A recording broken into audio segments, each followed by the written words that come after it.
Now, everyone's excited about 74 and 65 and those potential finals, and there's no doubt those are going to be great. But for me, 197, if we get this final that I'm predicting here, it is, I think it's fireworks, and I think it's something that, a lot of people in the wrestling, community are maybe writing this off a little too much. And I kind of understand why, so let me just get it.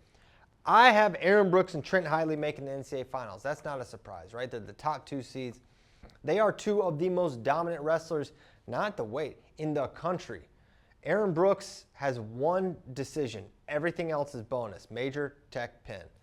Trent Hidley, who's wrestled more matches, he's like 24-0. He only has 2 decisions, 83% bonus. He has been a wrecking ball on the mat, right? And on the one hand, Aaron Brooks is, I think, 3-0 for his career against Hidley in NCAA competition. Of course, they also wrestled in freestyle, where Aaron had the advantage there as well. But what we've seen, they've had close matches in the past, right? And I think this is going to be a close one here. And I think Trent is wrestling as well as we've ever seen him wrestle, right? Now, the problem for Trent is I think the same is true for Aaron Brooks. He looked surgical, clinical at Big Tens, right? We saw the duel against Iowa and Glazier. It didn't look great. The illness thing was running through everyone at that point in time. Iowa, Penn State, Missouri, everyone was feeling it. I think that's what Aaron was dealing with there. But I think it's a really close match. I think that Aaron Brooks, is the winner of this bout. But, man, I went back and forth on this. But at the end of it all, and another thing I want to say about it, everyone knows Aaron Brooks is world class, right? Like he made Final X. He lost to David Taylor, the pound for pound best wrestler in the world, not the country, not the weight, the world. There's no one better right now than David Taylor. And Aaron Brooks is his peer.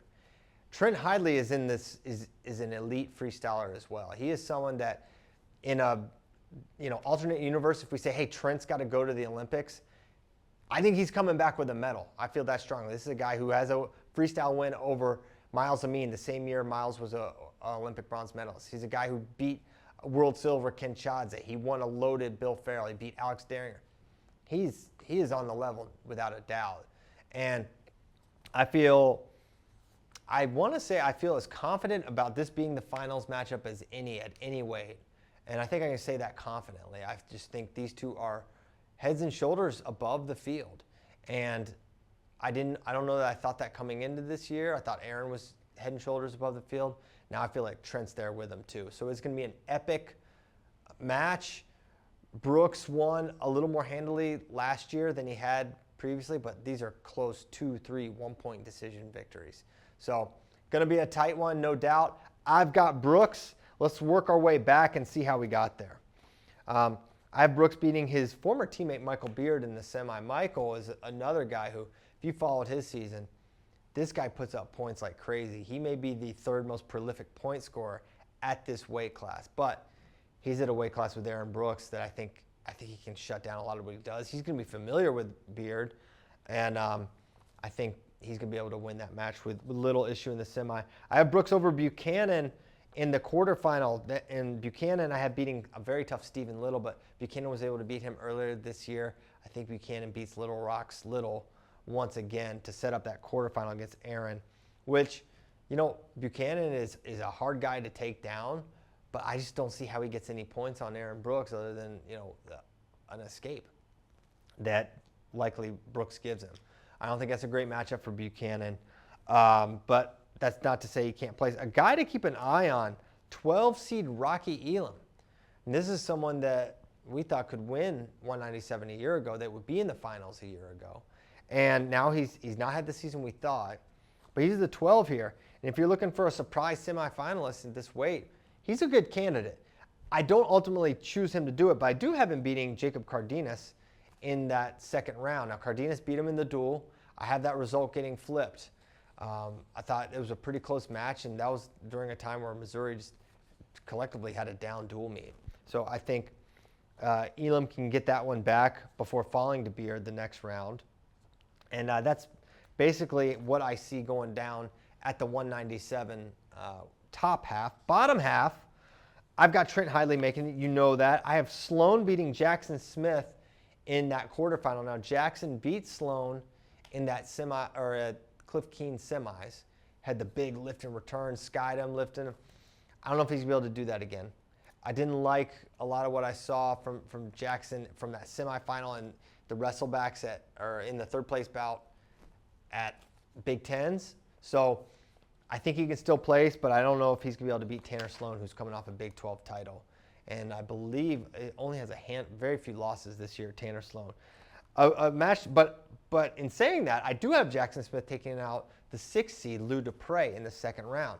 That's a coin flip match. Everyone knows how tough Lou Dupre is, but he's had a hard time putting it together. I think Jackson's got a neutral offense advantage there against Lou Dupre, and for that reason, I've got Jackson over Dupre in that second round there. Another interesting second round match, Zach Glazier versus Silas Allred. Glazier made the Big 10 finals. Allred ended up getting third, and it feels like Allred's kind of rounding back into form a little bit, and that's very notable for Nebraska. And I don't think it's going to be a major decision for Glazier again, like it was in the dual meet. That was an eye-opening moment, but I haven't seen enough to say Zach Glazier is going to lose that match to Silas Allred. So I have Glazier winning it, but if you're looking for a 10/7, this would not surprise me at all if Allred were able to beat Zach Glazier. But then I have Glazier losing to Hidley in that quarterfinal bout, which sets up the backside where I have Michael Beard getting third over Tanner Sloan. That's really competitive. Beard's got a little more, I think, neutral ability. Sloan maybe a little more on top.